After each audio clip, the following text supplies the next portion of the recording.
understand why it is that people depended on their group identity and their cultural identification, because that helped protect themselves from their own vulnerability. You have to believe things because you just don't know everything. So you have to believe things. They fill in the gaps. The beliefs fill in the gaps.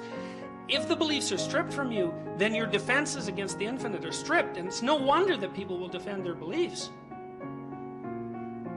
I thought, well, if you're too involved in defending your beliefs, you're going to be willing to kill other people in their defense, and we're so technologically powerful now that we can no longer be willing to kill other people in the defense of our own beliefs, because the time for that is past.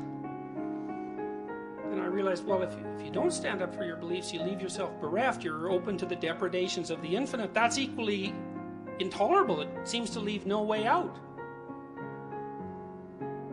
So there is a way out, and I think it's the way out that genuinely religious people have tried to offer humanity for thousands and thousands of years. And the way out of the conundrum posed to you by your reliance on ideological beliefs and your vulnerability in the face of the unknown is the development of a truly integrated and powerful character.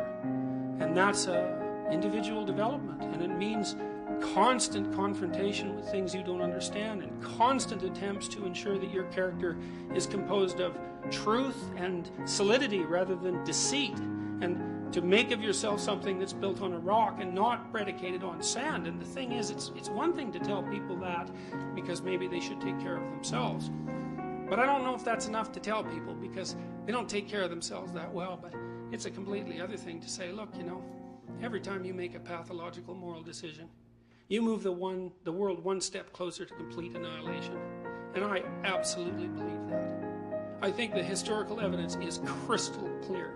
And I also think that every time you make an appropriate moral decision and you manifest moral courage in the face of your own vulnerability, then you move the world one step farther from the brink.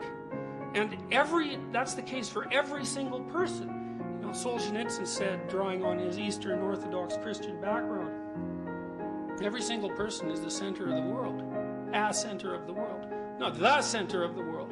The world's a complicated place. It can have all sorts of centers. It's hard to believe that you might be one of them, but everything about human existence is hard to believe.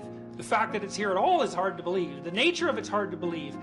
Everything that human beings does is so ridiculous and remarkable that it's like it's a consistently and constantly unfolding miracle. The idea that each of you might be a center of the cosmos in that infinite admixture of ridiculousness and absurdity is hardly more than one more ridiculous thing to swallow.